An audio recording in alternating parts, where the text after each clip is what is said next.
پل زیبای تالار قائمشهر به همراه محیط زیبا و رودخانه زیبا.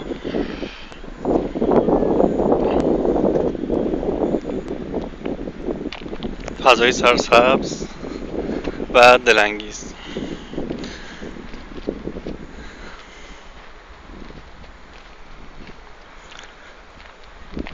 در کنار این پل و این رودخونه و این محیط سبز و زیبا یک سورپرایز ویژه هم داریم.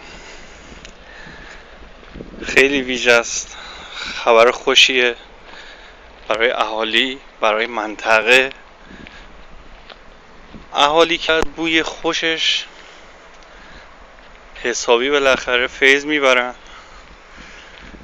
منطقه هم همینطور و مردم کل کشور، اونایی که میان دریا شنا میکنن، بدنی به آب میزنن، پوستشون رو لطیف میکنن، میان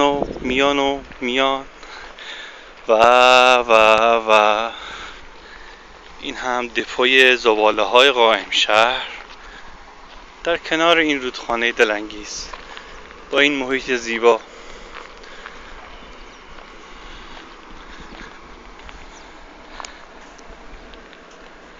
چشمتون روشن مردم قائمشهر، مردم مازندران، مردم ایران، مسئولین، دست مریزاد، تشکر ویژه ما رو بپذیرید از اینکه فاصله بسیار استاندارد رو هم رعایت کردید با رودخونه و دپوی این زباله ها.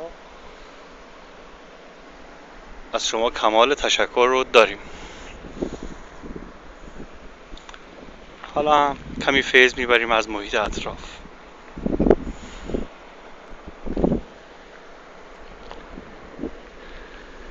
و این هم خاکبرداری جدید برای زباله های جدید. مقدم زباله های جدید رو هم به این مکان گرامی می‌داریم،